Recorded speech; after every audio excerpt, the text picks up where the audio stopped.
Hello and welcome. We are three families who come together to help each other grow in our faith, family, homesteading, and whatever else life throws our way. Join us on this journey as we sow and grow together. Hi, Carrie Tellerico here with Sow and Grow Together. Today we want to take you on a little bit behind the scenes and behind the why on our Narnia Night. You might ask, what is Narnia Night? Well, it's proof that we're all crazy and do crazy extra big projects that we don't necessarily need to do, but we want to do. We are big literature lovers. We love reading. We love cultivating the love of reading with our kids. And in today's day and age, with so many big media productions and movies, sometimes there's a loss of love and appreciation for a good book. So we like combining the two. Once a year, we take a book that all of our kids are reading, and we read them at different levels. And then we, at the end of that, we do a big celebration and watch the movie. Now, most people, a movie night, that sounds like a great enough celebration. We're a little crazy, and this is how. We take our friend's basement and transform the entire basement into what would be in the book, like something from the book that the kids will recognize, and then they get to dress up as their favorite characters. So we just do a huge party. This year was Voyage of the Dawn Treader.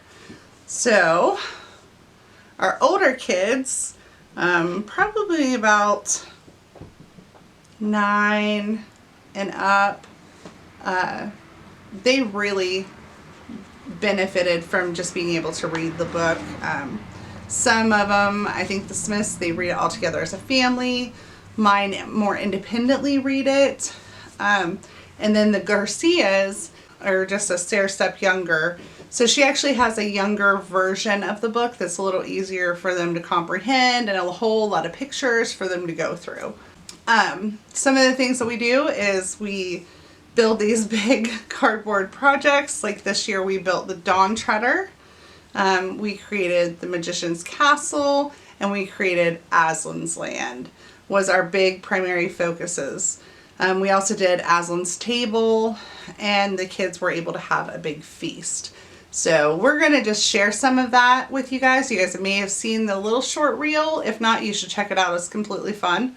Of our Narnia Night. It was a huge success. The kids are still painting pictures of Aslan and absolutely love it.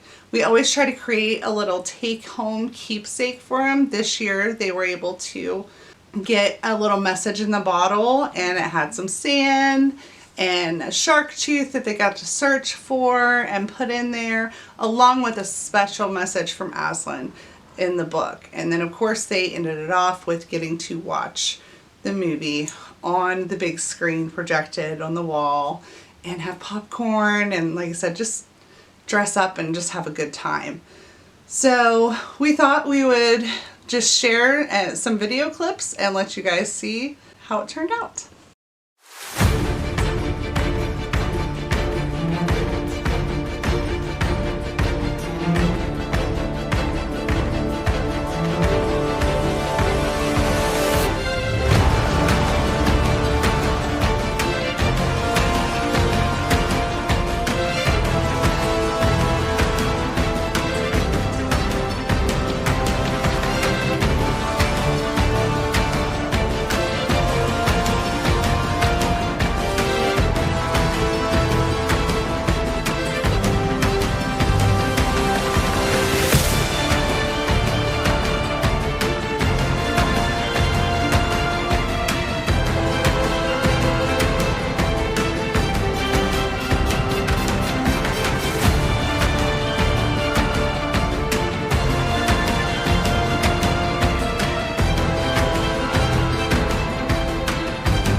everyone recognize where we are? Do you see all the petals? Wedding country. Aslan's country. That's right from the book. And there's seashells.